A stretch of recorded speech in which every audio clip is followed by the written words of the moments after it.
خوشی سے، تو اس قیام کا نام ہے قیام مسرت، خوشی میں کھڑا ہو جاؤ، کوئی خوشی کی بات سنا کھڑے ہو.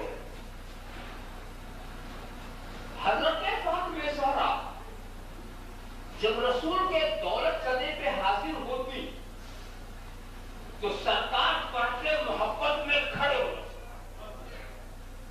تو اس قیام کا نام ہے قیام محبت. سرکار جب حضرت فاطمہ کے دولت قدے پہ تشریف لے جاتے تو حضرت فاطمہ پردے عظمت سے کھڑی ہو جاتی.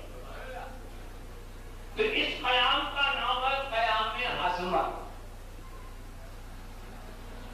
تو قیام کی کئی قسمیں، قیام مسرت، قیام محبت، قیام عظمت. اگر تم نے قیام عظمت کیا تو یہ سنت فاطمہ زہرا، اگر تم نے قیام محبت کیا تو یہ سنت رسول خدا، اگر تم نے قیام مسرت کیا تو یہ سنت عثمان غنی.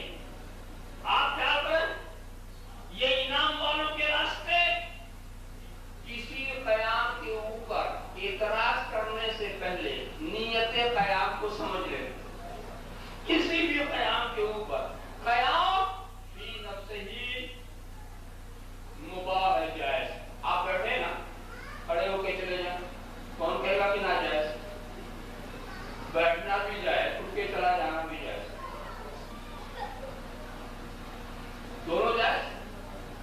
مگر آپ بیٹھے ہیں اور کھڑے اس لیے ہوئے کہ طاق کے اوپر قرآن شریف رکھا ہوا اسے اتار کے تلاوت کرنی، تو اب یہ قیام جو ہے عبادت ہو گئی.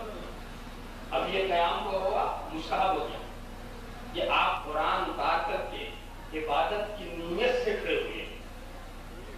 اور اگر طاق کے اوپر شراب کی بوتل رکھی ہوئی اور آپ اس کو اتارنے کے لیے کھڑے ہوئے تو یہ قیام حرام ہو گیا. تو نیت قیام نے قیام کو مستحب بھی بنایا اور قیام کو حرام بھی بنا دیا. تو نیت قیام دیکھو، ہم لوگ جو عادی ہیں کہ بیٹھ کے بھی درود و سلام